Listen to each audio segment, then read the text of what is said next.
Un feliz sábado a todos, hermanos. La iglesia se ve hermosa esta mañana. No sé si los que están adelante quieren ver hacia atrás, pero se ve hermosa, ¿verdad? Así como cuando los jardines están en primavera, llenos de flores. Yo creo que así se siente Dios, ¿verdad? Cuando en su casa hay muchos que hemos tomado la decisión de venir a adorar a Dios, a orar y también escuchar su palabra. Y pues Dios ha de ver esta iglesia ahora como un jardín en plena primavera, ¿verdad?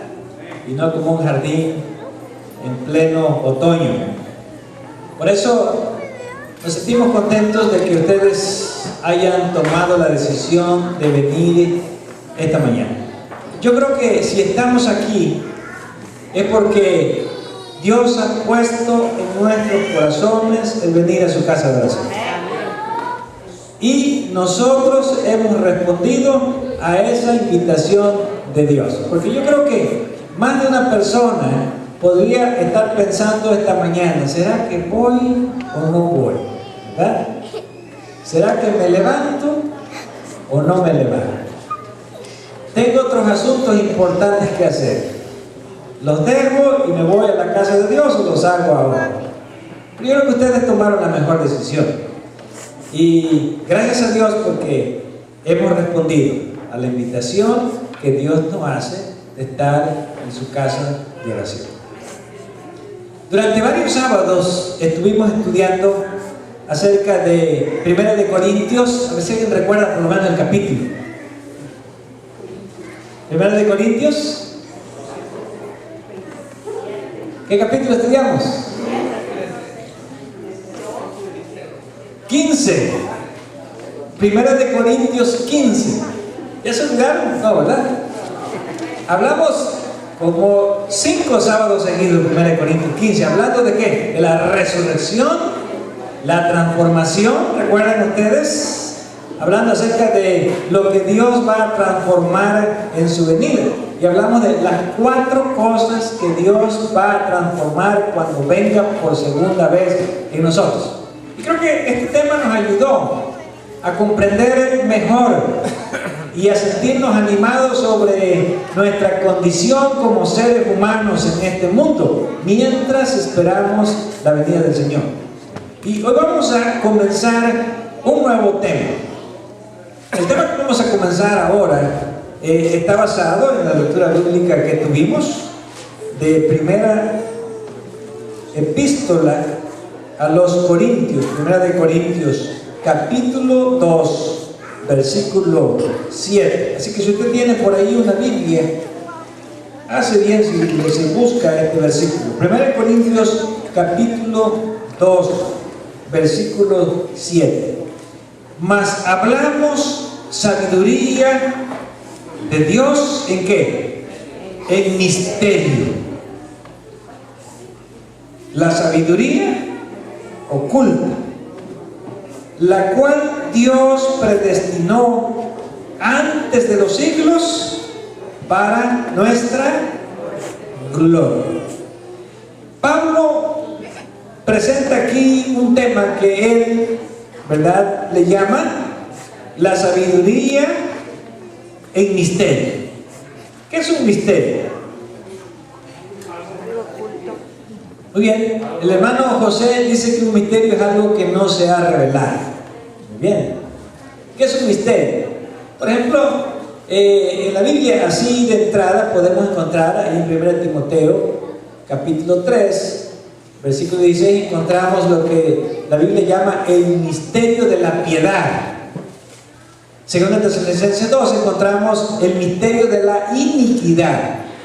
Ahora, un misterio es algo que nosotros nunca vamos a alcanzar a comprender completamente. Eso es un misterio. Ahora, hay misterios que han sido ya revelados, ¿verdad? Y este misterio que estamos ahora tratando de estudiar es uno de los misterios que habían estado ocultos desde antes de los tiempos de los siglos. En otras palabras, era algo que Dios ya tenía en la eternidad. Y a este misterio Pablo le llama predestinación. ¿Es un misterio la predestinación o no es un misterio la predestinación? Así que durante varios sábados vamos a hablar sobre este tema: la sabiduría oculta y el misterio de la predestinación. Cuando se habla del tema de la predestinación, hay tres conceptos que siempre vienen a la mente y que son los conceptos que nosotros vamos a encontrar a menudo en la mentalidad de los cristianos, ¿sí? Cada cristiano forma su propio concepto de la salvación. Y interesantemente, a veces encontramos que algunos cristianos tienen conceptos complicados sobre la salvación. Hay otros cristianos que tienen conceptos antibíblicos sobre la salvación. Por eso es que Dios nos ha revelado por medio de su palabra en qué consiste este misterio, que aunque era un misterio porque estaba oculto desde antes de los tiempos de los siglos, desde la eternidad, Dios lo dio a conocer con un propósito. ¿Cuál es el propósito según este pasaje? 1 Corintios capítulo 2 versículo 7. Ha sido predestinado desde los siglos, ¿para qué? Para nuestra gloria. En otras palabras, Dios nunca va a hacer algo, Dios nunca va a predestinar algo que no sea ¿para qué? Para nuestra gloria, que no sea para nuestra salvación, que no sea para nuestra bendición. Ahora, desafortunadamente, en el mundo cristiano, a través de los tiempos, estos conceptos que Dios ha transmitido a través de su palabra se han distorsionado. ¿Por qué se han distorsionado? Porque algunos pasajes bíblicos que tratan el tema de la predestinación son difíciles de entender, y a veces difíciles de explicar, y a veces difíciles de aceptar. Por eso, ¿verdad? Cuando hablamos del tema de la predestinación, hablamos de un tema que cada vez que lo tocamos tenemos que reconocer que sigue siendo ¿un qué? Un misterio. Algo que tal vez nunca vamos a poder comprender completamente en este mundo, y a lo mejor aún ni por la eternidad. Ahora, hablar de predestinación es pensar en tres conceptos principales que existen sobre la predestinación y que han existido a través de todos los tiempos. Entre los cristianos, desde que se escribieron las epístolas del apóstol Pablo y desde que se escribieron, ¿verdad?, los libros de la Biblia. En primer lugar, hay un término que nosotros necesitamos conocer y que se llama predeterminación. Predeterminación. Que no se nos olvide. ¿Cómo se llama? Predeterminación. Para algunos la salvación es predeterminación. Porque recuerden que todos estos conceptos que vamos a hablar están relacionados ¿con qué? Con mi salvación. Están relacionados con nuestra salvación. Y cada persona, cada cristiano forma un concepto de su salvación y de cómo Dios lo va a salvar. Y cuando nosotros formamos un concepto de nuestra salvación y cómo Dios nos salva, entonces entramos al terreno del misterio de esta sabiduría oculta que Pablo llama la predestinación. Así que el primer concepto es la predeterminación. ¿Cómo se ha explicado? ¿Cómo los cristianos han entendido el concepto de la predeterminación en la salvación del hombre? ¿Estamos listos? ¿Sí? ¿Estamos listos? ¿Cómo los cristianos han interpretado y han enseñado la predeterminación en el concepto de la salvación? Muy bien, la predeterminación enseña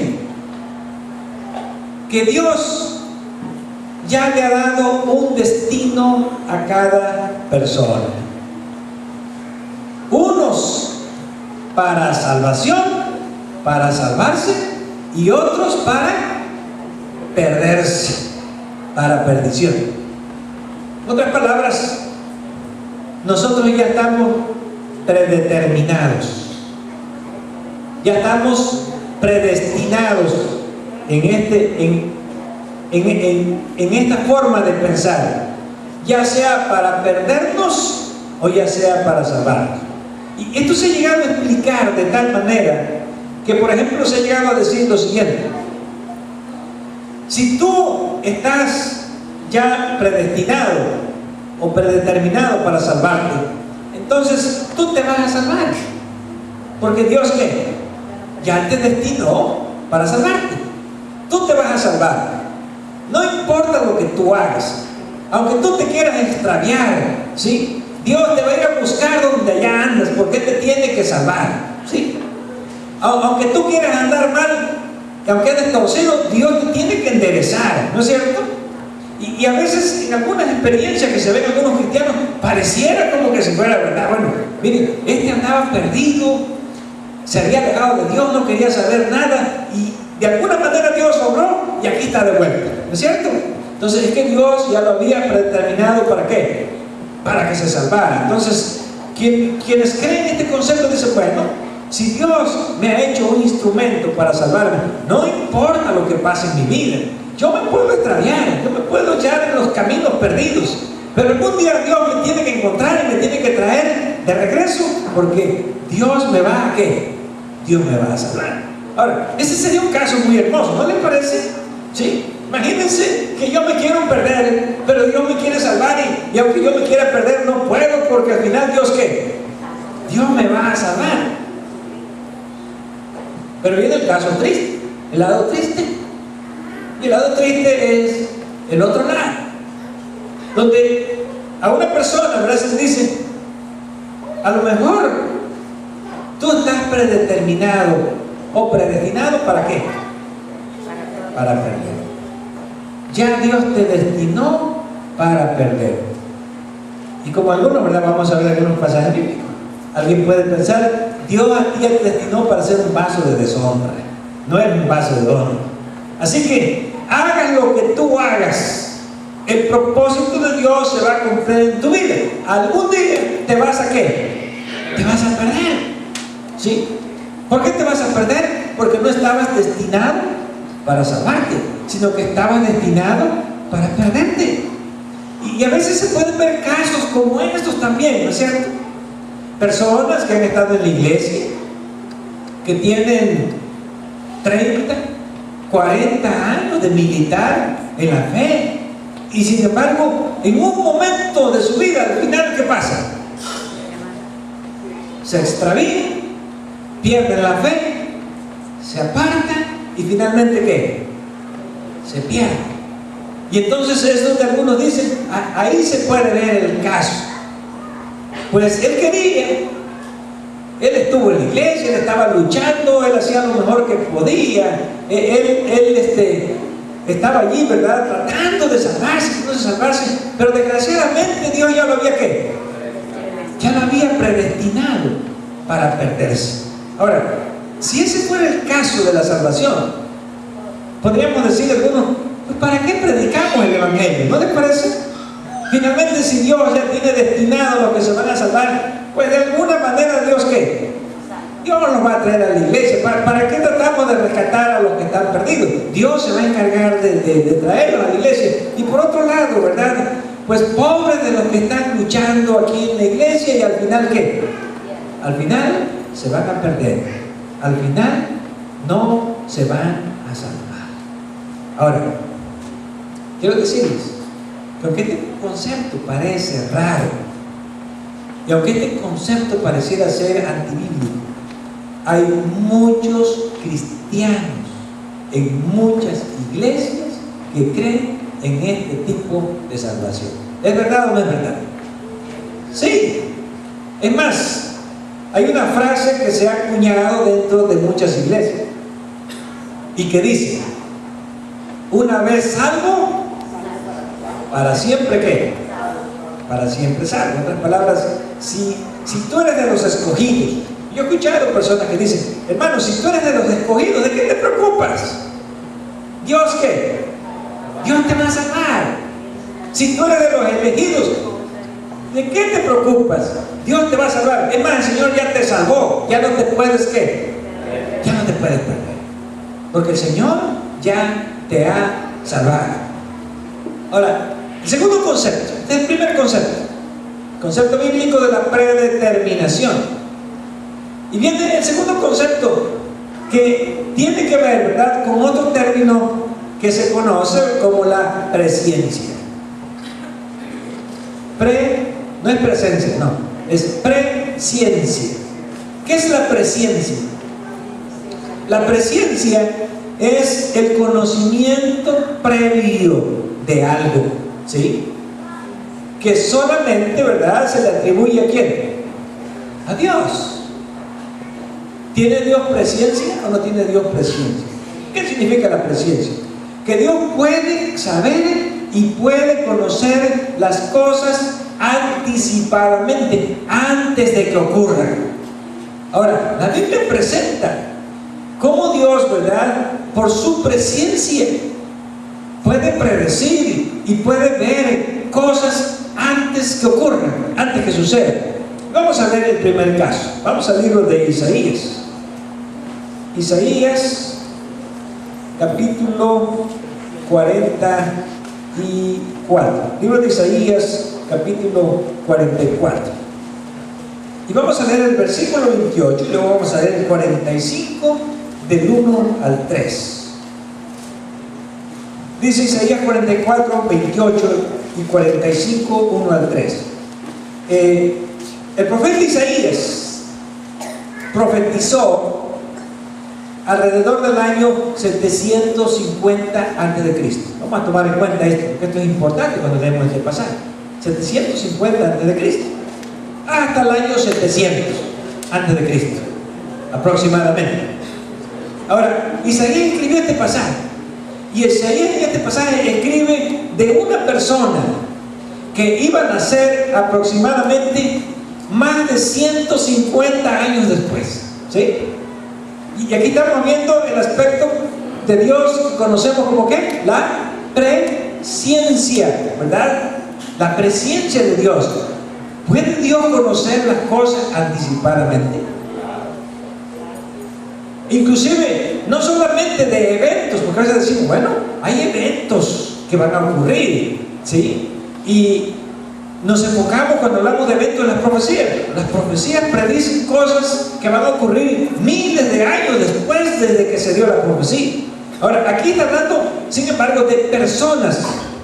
¿Quién es este personaje? Isaías 44, versículo 28. ¿Qué dice de Ciro? ¿Cómo se llama el personaje? Ciro. ¿Quién era Ciro? Ciro, del que está hablando aquí, es de un rey de Persia. El rey que iba a conquistar la ciudad de Babilonia.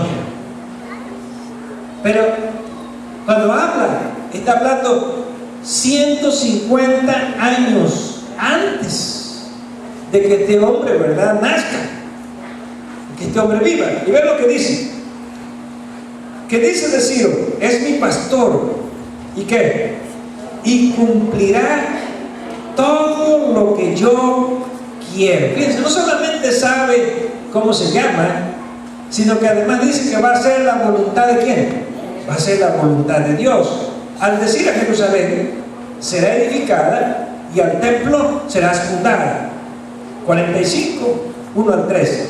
Así dice Jehová a su ungido, a Ciro, al cual tomé por su mano derecha para sujetar naciones delante de él y desatar lomos de reyes, para abrir delante de él puertas y las puertas no se cerrarán. En otras palabras, Dios está diciendo que Ciro va a ser un gran conquistador, que Ciro va a conquistar reinos y que inclusive Ciro va a abrir las puertas de las ciudades para conquistarlas. Siguiente versículo. versículo 2. Yo iré delante de ti y enderezaré los lugares torcidos, quebrantaré puertas de bronce y cerrojos de hierro haré pedazos. Te daré los tesoros escondidos y los secretos muy guardados, para que sepas que yo soy Jehová, el Dios de Israel, que te pose, que te pongo nombre. ¿Quién le puso el nombre así? ¿Quién dijo que se iba a llamar así? Dios. Ahora, ¿cómo supieron sus papás que tenían que ponerle así cuando nació? Es que yo quiero preguntarles. ¿Cómo supieron sus papás? Porque Ciro nació, esto ocurrió en Israel. Ciro nació en un país que estaba aproximadamente cerca de 2000 kilómetros de Israel. Sí, donde se estaba dando esta profecía. Así que, además, iban a pasar 150 años. Y un día, ¿verdad?, cuando de repente nace un niño allá en Persia, chiquito, ahí en una casa, ¿sí? Y entonces los papás están pensando, ¿qué nombre le vamos a poner? ¿Qué nombre le tenían que poner? Ciro. ¿Por qué? ¿Porque Dios lo había decidido? ¿O porque Dios sabía que le iban a poner ese nombre? Esta es la primera cuestión. ¿Quién decidió que se le pusiera el nombre de Ciro? De acuerdo a la profecía, Dios dice, ¿yo qué? Yo te pongo nombre. ¿Sí?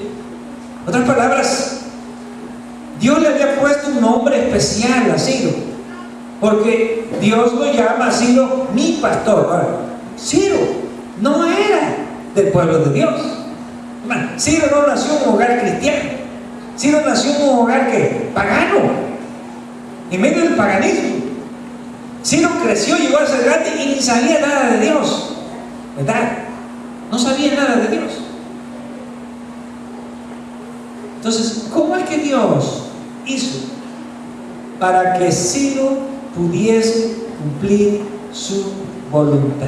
¿Saben que esa es una de las cosas interesantes cuando nosotros estudiamos la Biblia?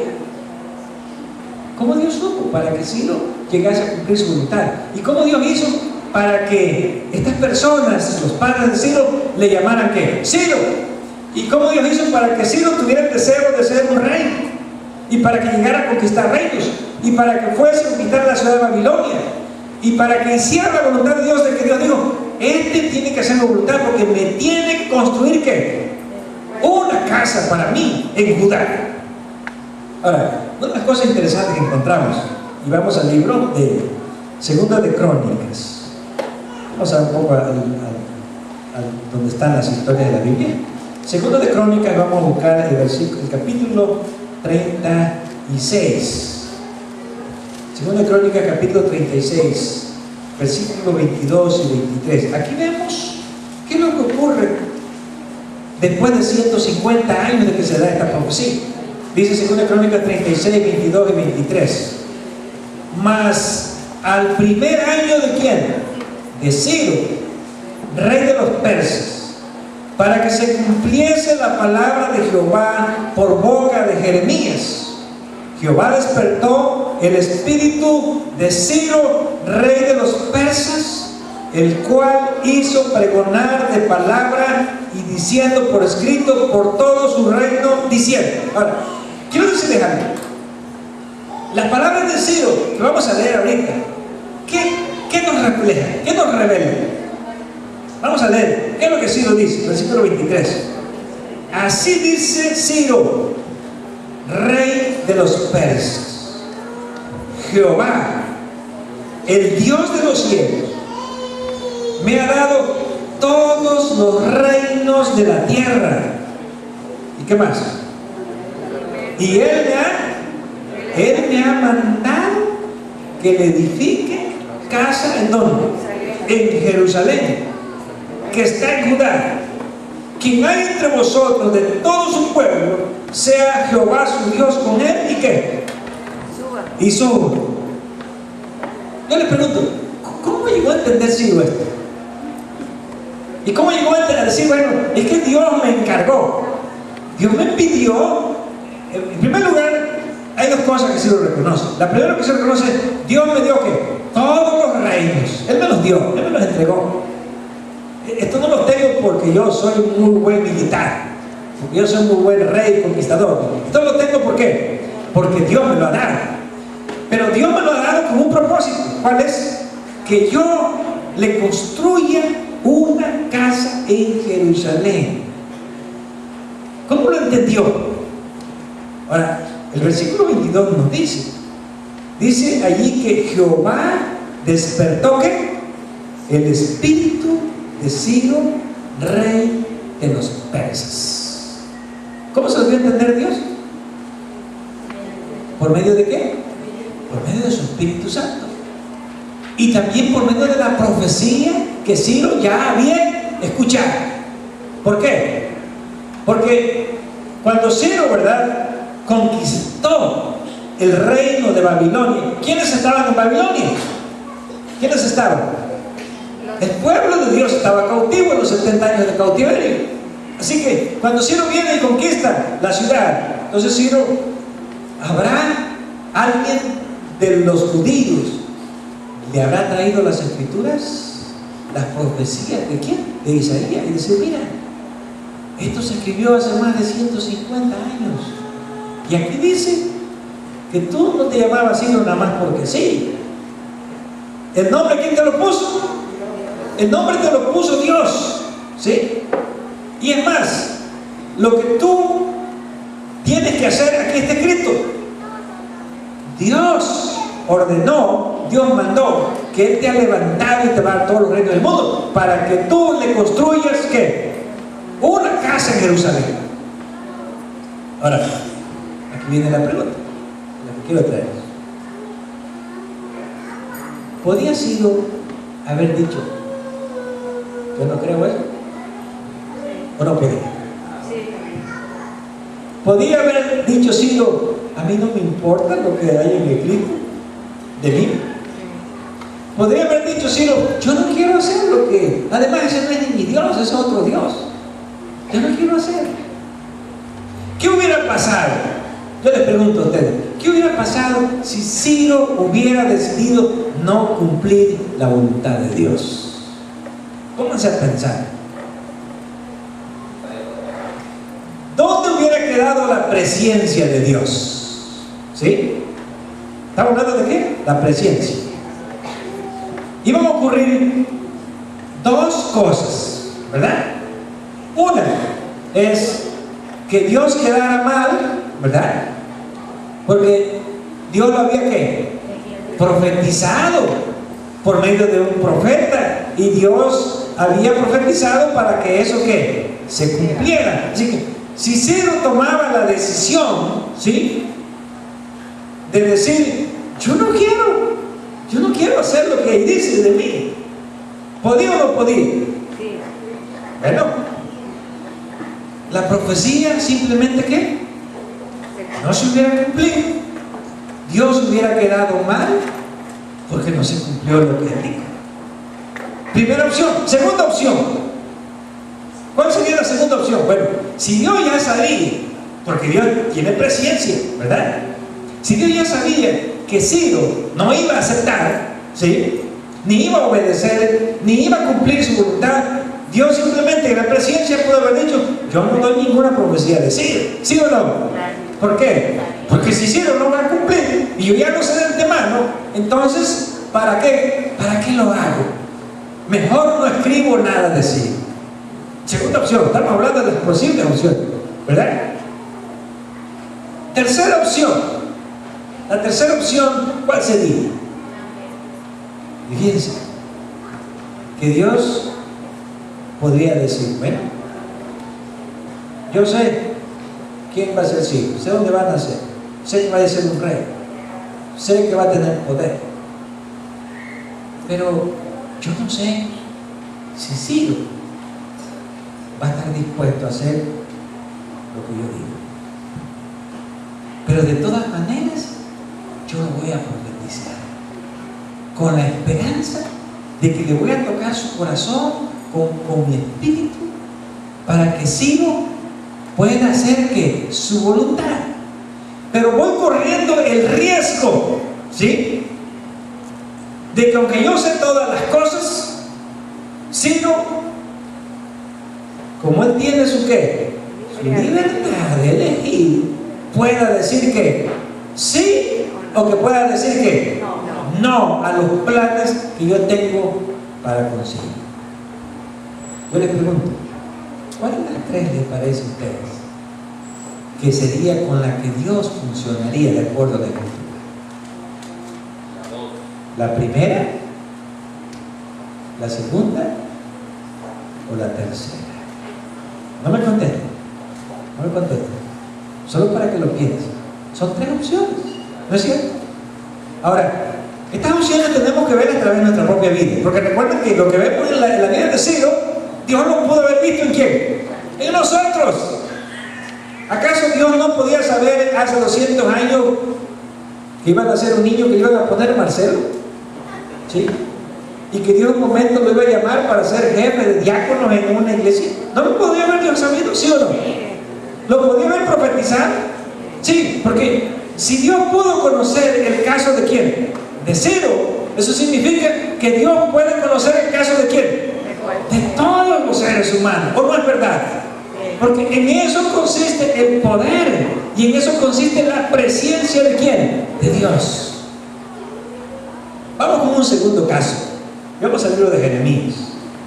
Jeremías, capítulo 1. Después de Isaías, sigue Jeremías. Jeremías, capítulo 1, versículo 4 y 5. Dios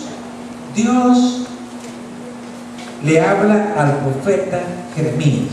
Y vean lo que le dice. Jeremías 1, 4 y 5. Vino pues palabra de Jehová a mí diciendo: antes que te formase, ¿dónde? En el vientre te conocí. Primera cosa, te conocí. O sea, ¿puede Dios conocer a una persona antes de que todavía que su papá se case? Interesante. Me gusta este versículo porque eso dice mucho. Segundo lugar, ¿qué más? Además de que lo conoció. Y antes que naciese, ¿qué? Te santifiqué. Fíjense que esta da la idea de que, bueno, como que Dios ya puede hacer santo a alguien desde antes de que nazca para que nazca bueno. ¿Sí o no? Yo te santifiqué. Ahora, el término santificar no es exactamente el que nosotros tenemos ahora en mente. Porque lo primero que se nos vino es lo que estaba yo diciendo. Bueno, Dios lo santificó, quiere decir que ya nació niño bueno, ¿sí o no? Ya nació diferente a otros niños, nació niño bueno. No, santificar. Recuerden que el término santificar significa separar algo para un uso sagrado, ¿sí? Apartar a una persona para un servicio santo, o apartar una cosa para un servicio sagrado. ¿Eso qué? Santificar. Así que cuando Dios le dice a Jeremías: antes que tú nacieras, yo ya te santifiqué. ¿Qué le estaba diciendo? Yo te aparté para un servicio sagrado, para mí. Y entonces, ¿qué más? Tercera cosa. Y te dije por profeta a las naciones. Dios lo había nombrado ya un profeta antes que naciera. Ahora, otra vez venimos al caso de Jeremías. ¿Podía Jeremías haber dicho a Dios: ¿sabes qué? No quiero. No quiero, o no podía. ¿Podía Jeremías decir: no acepto? No acepto. No me gusta. ¿Podía o no podía? ¿Saben qué? Aquí donde llegamos a un punto donde mucha gente se divide. Y algunos dicen: no podía. No podía. ¿Por qué? Porque Dios ya lo había ¿qué? Predestinado y Él tenía que hacerlo. Y Dios de alguna manera se las iba a arreglar. ¿Para qué? Para que lo hiciera. Y lo mismo pasaría con Ciro. Tampoco podía. Tenía que hacer lo que Dios ya le había dicho. Tenía que hacer la voluntad de Dios. Y otra vez preguntamos: ¿cuál de estas tres maneras se aplica también a la vida de quién? A la vida de Jeremías. Ahora, esto ha creado un segundo concepto teológico que tiene que ver con la salvación del hombre, ¿sí? Que se llama la presciencia. Y la presciencia tiene dos formas, ¿sí? Dos formas.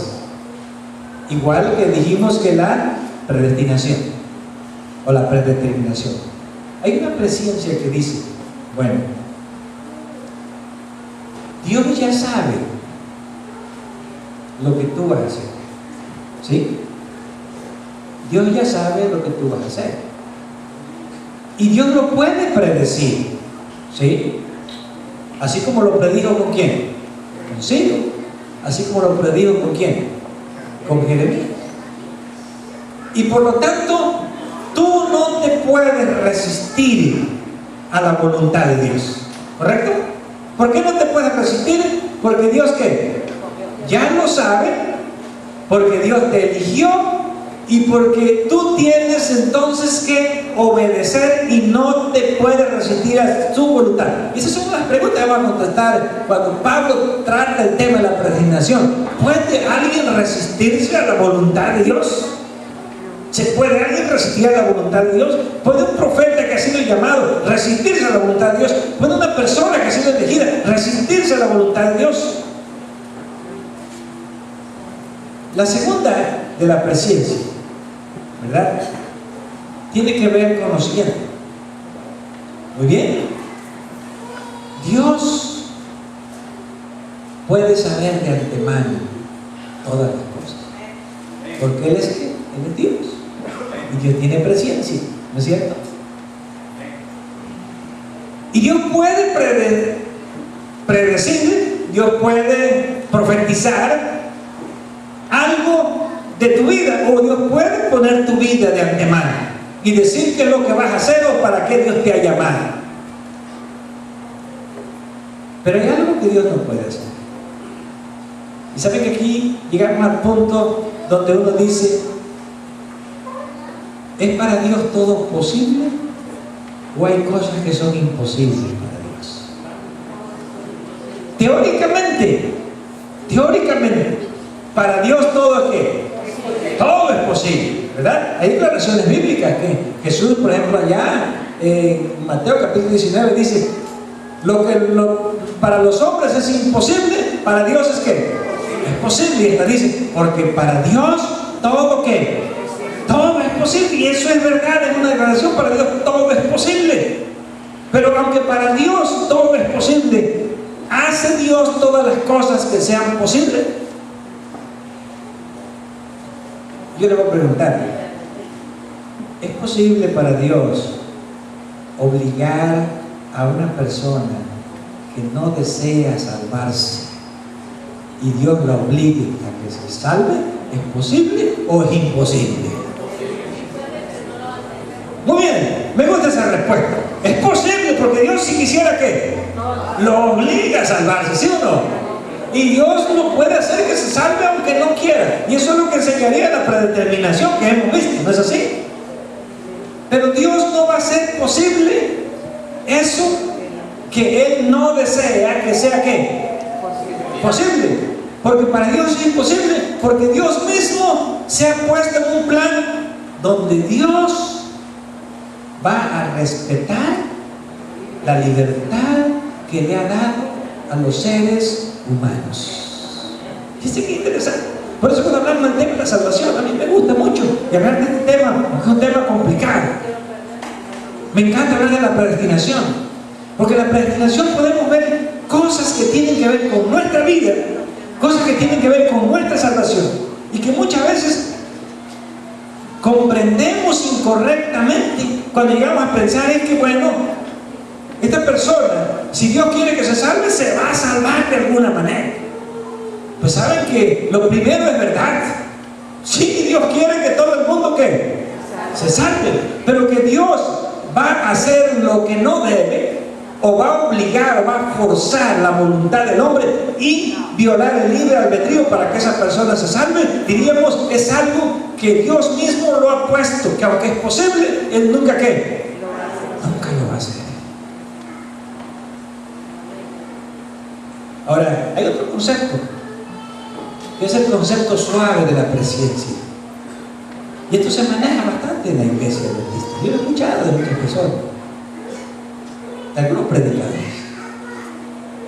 Y este es un concepto suave, que dice, ¿verdad? Pero que también tiene que ver con el aspecto de la predestinación. Hay mucha gente que dice,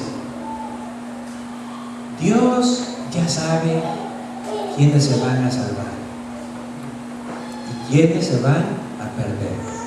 Escuchen esta declaración, ¿sí? ¿Dios qué? Dios ya sabe quiénes se van a salvar o quiénes se van a perder. En otras palabras, Dios podía venir a esta iglesia y ya decir, ¿verdad? Estos son los que se salvan y estos son los que se van a ¿qué? A perder.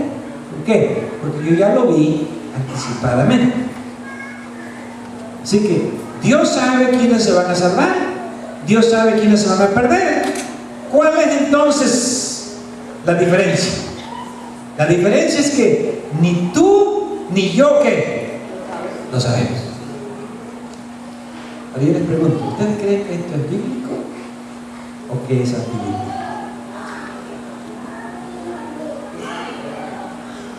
Piensen, piensen.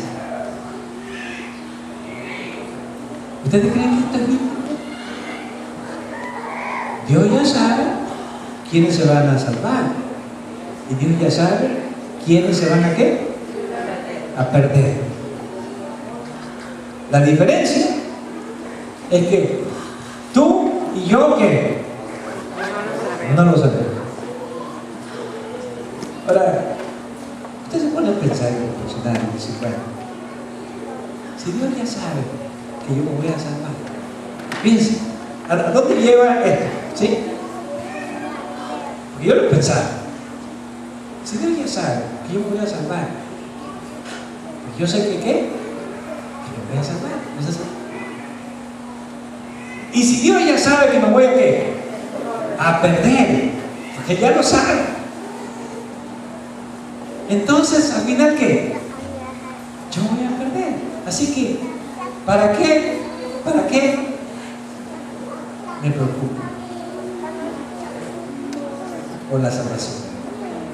¿Solo porque yo no lo sé? ¿Solo por eso? ¿Solo porque yo no lo sé? ¿Me voy a preocupar porque yo no sé lo que Dios sabe? ¿Saben qué? Quiero decirles que este tipo de presencia con respecto a la salvación, yo la veo también antibíblica, porque Dios tampoco opera de esa manera de acuerdo a su palabra. Dios no opera de esa manera. Dios opera de una manera distinta, y eso es lo que vamos a ver a medida que estudiemos este tema de la predestinación. ¿Nos gusta el tema de la salvación o la predestinación? Sí. ¿Por qué? Porque al final vemos que la predestinación Dios no la dejó para nuestra perdición, sino que Dios la dejó ¿para qué? Para nuestra gloria.